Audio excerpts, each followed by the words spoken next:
leave me? Break my heart? Break Tony's?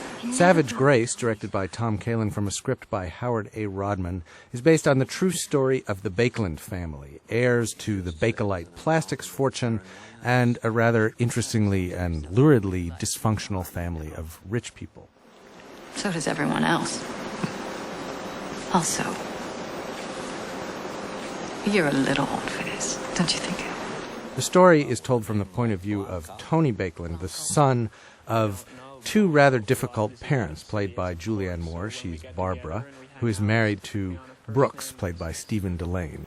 And if what you're asking is does she come from bonne famille, if that's what you're asking, well, aren't there enough counts and countesses in that stack of carte de visite in the foyer?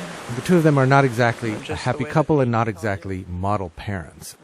They live in a chilly and luxurious state of semi-intimacy and semi-hostility. She is driven by a desire to fit into this high society that she's married into. She drops all kinds of literary references, tries to speak foreign languages that she's not very good at. Cela ne me plaît pas.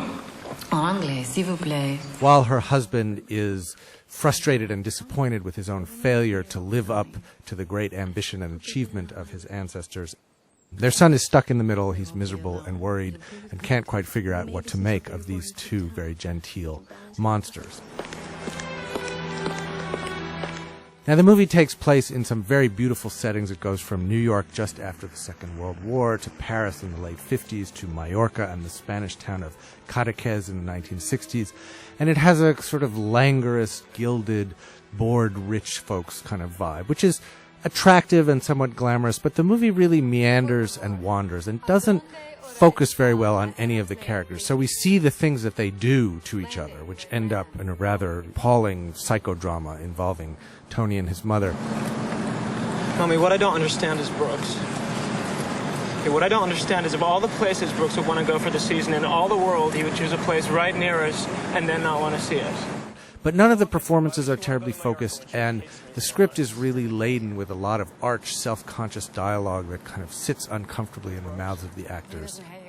You never really feel drawn into this story. You never feel enlightened or illuminated by what these characters are doing. You're just sort of watching them like specimens of rather ugly but always beautifully dressed behavior.